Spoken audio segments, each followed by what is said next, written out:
Hello friends, मैं प्रियंका गहलोत आप सभी का स्वागत करती हूँ आज की कक्षा में। आज हम इंग्लिश ग्रामर में टेंस टॉपिक के बारे में स्टडी करेंगे। आज टेंस का फर्स्ट दिन है। इसके बाद हम रेगुलरली टेंस पढ़ेंगे। कार्य के समय के अनुसार वर्ब के रूप में जो परिवर्तन होता है उसे टेंस कहते हैं। समय के अनुसार जो वर्ब हम यूज़ में लेते हैं, वर्ब जो है वो 5 टाइप्स होती है: present, past, participle and past infinitive and verbs जो आईएनजी के अंदर आईएनजी फॉर्म में हम यूज़ करते हैं। टेंस जो है वो 3 तरह के होते हैं: present tense, past tense, future tense. Present tense means वर्तमान काल। वर्तमान काल में वो समय होता है जो समय चल रहा होता है। पास्ट टेंस के अंदर भूतकाल होता है, जो समय बीत चुका होता है। फ्यूचर टेंस के अंदर वो समय आता है जो समय आने वाला है। प्रेजेंट टेंस किसी कार्य के वर्तमान समय में होने या करने, जो कार्य वर्तमान समय में हो रहा है उसको हम प्रेजेंट टेंस के अंदर लिखते हैं। या कार्य जो है हो रहा है या हो चुका है या हो गया है तथा एक लंबे समय से होता रहा है का बोध हो, उसे प्रेजेंट टेंस कहते हैं। मीन्स कोई कार्य जो वर्तमान समय में हो रहा है उसके लिए हम प्रेजेंट टेंस यूज़ करते हैं, जिसमें रहा है, रही है। आपको पता है हिंदी वाक्य के अंदर इसके अंत में जो है वो रहा है, रही है या रहे हैं ऐसे शब्द जो है वो उनके अंत में आते हैं हिंदी सेंटेंस के अंदर। An action which is done at the present time, कोई भी कार्य जो प्रेजेंट टाइम में किया जाता है, वर्तमान समय में किया जाता है, उसे प्रेजेंट टेंस के अंदर अभिव्यक्त किया जाता है। उसमें एग्जाम्पल है आई रीड अ बुक, मैं पुस्तक पढ़ता हूँ। मीन्स वो अभी भी जो है वो पुस्तक पढ़ रहा है। प्रेजेंट टाइम के अंदर ये सेंटेंस है। कुछ एग्जाम्पल्स और हैं। I am reading a book, मैं पुस्तक पढ़ रहा हूँ। I have read a book, मैं पुस्तक पढ़ चुका हूँ। I have been reading a book for an hour, मैं 1 घंटे से पुस्तक पढ़ता रहा हूँ। ये सभी जो कार्य है वो प्रेजेंट टाइम के अंदर हो रहे हैं। ये हिंदी जो वाक्य होते हैं उसमें ता हूँ, रहा हूँ, चुका है, रहा हूँ, ये सभी जो है ये वर्तमान काल को इंगित करते हैं। सेकंड जो टेंस आता है वो आता है past tense.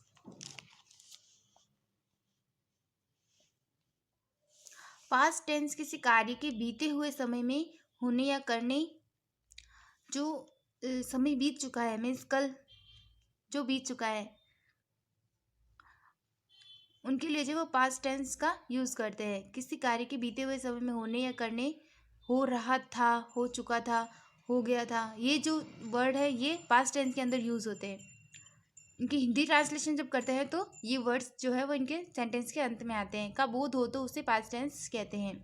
An action which is done at the past time, कोई कार्य जो है वो पास्ट टाइम में किया गया है तो उसको जो है वो पास्ट टेंस के अंदर हम लिखते हैं। जैसे आई रॉट अ लेटर, मैंने पत्र लिखा। अभी कार्य हो नहीं रहा है, ये हो चुका है, पास्ट टेंस के अंदर हो चुका है। आई रॉट अ लेटर, मैंने पत्र लिखा, उसने लिखा था पहले। I was writing a letter, मैं पत्र लिख रहा था। I had written a letter, मैंने पत्र लिखा था।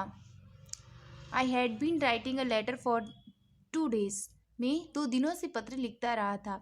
इन सेंटेंसेस का ध्यान से देखिएगा। लिखा या लिखा था, रहा था, लिखा था, रहा था, ये जो सेंटेंसेस के अंत में जो शब्द आए हैं वो पास्ट टेंस को इंगित करते हैं। अगर रहा है, रही है तो वो वर्तमान के अंदर होता है। अगर लिखा था, लिखित था, ये रहा था, लिखा था या रहे थे, ये जो वर्ड्स होते हैं ये पास्ट टेंस को इंगित करते हैं।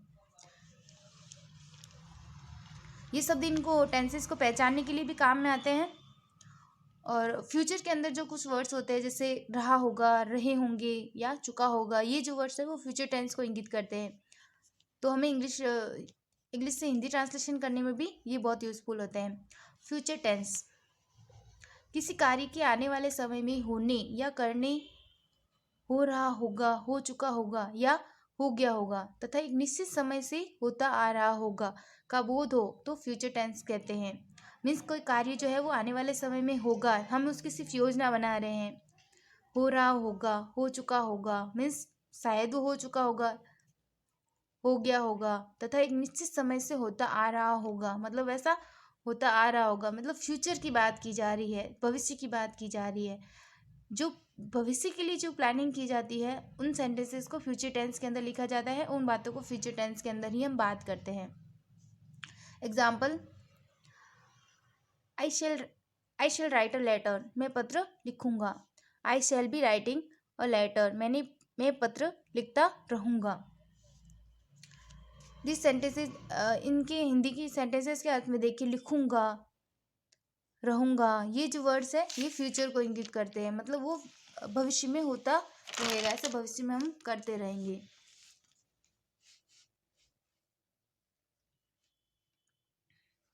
नेक्स्ट एग्जाम्पल है, I shall have written a letter, मैं पत्र लिख चुकूंगा।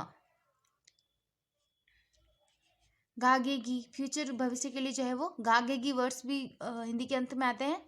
आई शैल हैव बीन राइटिंग, मैं पत्र लिखता आ रहा होऊंगा। ये जो सेंटेंसेस है वो फ्यूचर टेंस के अंदर है। हमने तीन टेंसेस के बारे में पढ़ा, प्रेजेंट, पास्ट और future. Present, past and future, हम तीन टेंसेस के बारे में हमने पढ़ा। ये सिर्फ जनरल सेंटेंसेस है। इसमें 4 पार्ट्स है। जो ये प्रत्येक टेंसेस के 4 पार्ट्स है। प्रेजेंट के 4, इनको 4 भागों में बांटा गया, पास्ट को भी 4 भागों में बांटा गया, फ्यूचर को भी 4 भागों में बांटा गया है, जिसमें present simple, present continuous, present perfect and present perfect continuous. ये मैंने एक टेंस चार्ट बनाए हैं, देखिए ध्यान से मित्रों। इसमें जो टेंसेस में जो वर्ब यूज होती है उसके बारे में मैंने बताया है।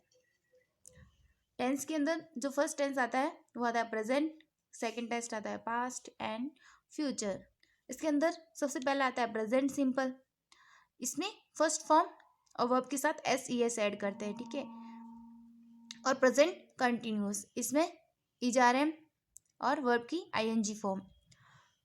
प्रेजेंट परफेक्ट, इसके अंदर हैज हैव और वर्ब की third form. Present perfect continuous के अंदर हैज हैव बीन और वर्ब की जो है वो ING फॉर्म यूज में लेते हैं।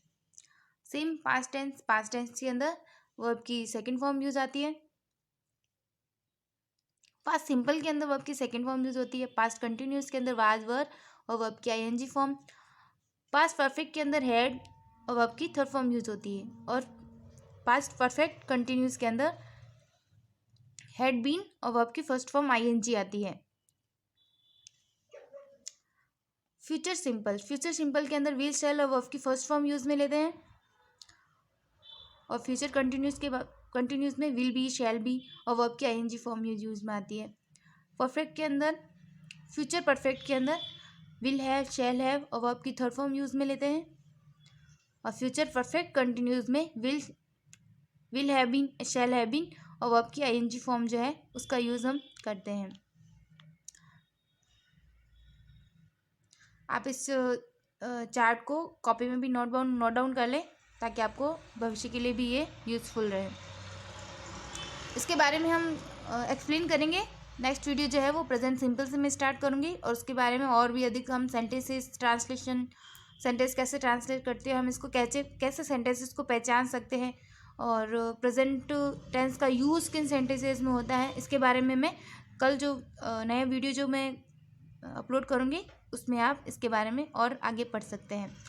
आज का मेरा वीडियो आपको कैसा लगा दोस्तों, वीडियो को लाइक ज़रूर कीजिएगा। Thank you.